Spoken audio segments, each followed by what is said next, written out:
बजरंग दल संगठन समाज हित के लिए कार्य करने वाली संस्था है और उस पर कर्नाटक में बैन लगाने की बात उचित नहीं है।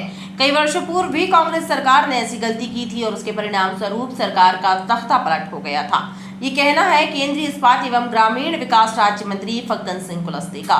जबलपुर में अल्प प्रवास पर पहुंचे फग्गन सिंह कुलस्ते ने सर्किट हाउस में मीडिया से चर्चा करते हुए कहा कि बजरंग दल कार्यकर्ताओं का गुस्सा जायज है, लेकिन संपत्ति को नुकसान पहुंचाना उचित नहीं है। केंद्रीय इस्पात एवं ग्रामीण विकास राज्य मंत्री फग्गन सिंह कुलस्ते अल्प प्रवास पर जबलपुर पहुंचे। इस दौरान उन्होंने मीडिया से चर्चा करते हुए बजरंग दल के मुद्दे पर कहा कि ये सामाजिक संस्था है और समाज के लिए कार्य कर रहा है और उन पर बैन लगाने की बात करने से उनका आक्रोशित होना स्वाभाविक है, लेकिन कहीं कहीं बजरंग दल के सदस्यों द्वारा गुस्से में संपत्ति को नुकसान पहुंचाना उचित नहीं है। वहीं इसके पहले भी ऐसी स्थिति बनी थी और उसका नतीजा कांग्रेस को भुगतना पड़ा था। केरल स्टोरी फिल्म के बारे में उन्होंने कहा कि इस विषय में उनकी रुचि नहीं है, लिहाजा वो नहीं कह सकते। ये समाज के क्षेत्र में काम करने वाली संस्था है, देश हित में काम करते हैं।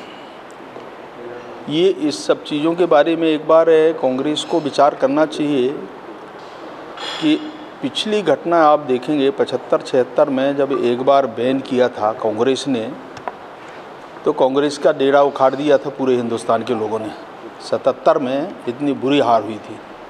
और ये देखिए, सार्वजनिक हित में, देश हित में, समाज हित में काम करने वाले कोई भी संगठन हो, उन पे बैन लगाने की बात करना मुझे लगता है ये ठीक नहीं है। क्योंकि आज ये पूरे हिंदुस्तान में देखें, जितने धार्मिक संस्थाएं हैं, जितने इस प्रकार के संगठन हैं, समाज में काम करते हैं, कहीं ना कहीं रचनात्मक कार्यक्रमों में उनकी भागीदारी होती है, और उसको लेकर के बैन लगाने जैसी बात करना ये ठीक नहीं है।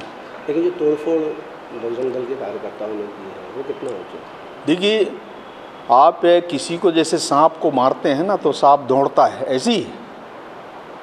और इसलिए जब किसी संस्था के साथ में इस प्रकार का अगर कोई राजनीतिक पार्टी व्यवहार करे तो उसको ये ज़रूर है कि उसमें सार्वजनिक संपत्ति ये हमको सावधानी रखना चाहिए। कोई भी हो, अगर इस प्रकार की कोई स्थिति आती है तो वो सावधानी हमको रखना चाहिए कि राष्ट्रीय संपत्ति का क्षति नहीं होना चाहिए।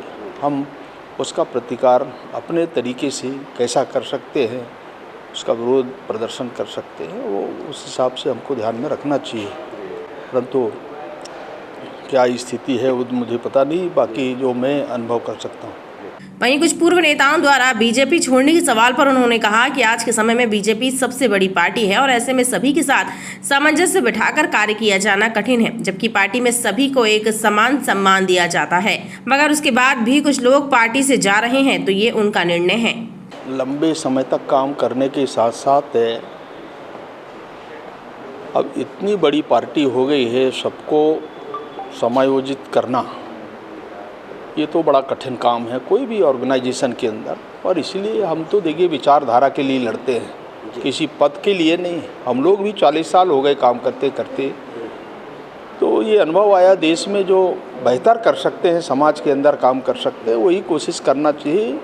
और बाकी किसी राजनीतिक पार्टी में कौन व्यक्ति कहाँ जाता है वो उनकी अपनी स्वतंत्रता है, इसलिए उनकी व्यक्तिगत निर्णय पे अपने को कोई नुकसान भी ऐसे संगठनों को होता नहीं। ठीक है, अपेक्षा होती है लोगों की और उस आधार पर लोग इधर उधर जाते हैं, परंतु ये ऐसा कहा जाए कि कोई राजनीतिक क्षति या संगठन को कोई नुकसान होगा, इस प्रकार का अनुभव नहीं आया। खास तौर से मध्य प्रदेश, छत्तीसगढ़ में जितने भी जो लोग इस प्रकार का आपने देखा होगा, इंडिपेंडेंट लड़ने वाले लोग कितने सफल हुए। यूपी, बिहार जैसी स्थिति नहीं है मध्य प्रदेश में। यहाँ संगठन काम करता है और संगठन के साथ चलना चाहिए।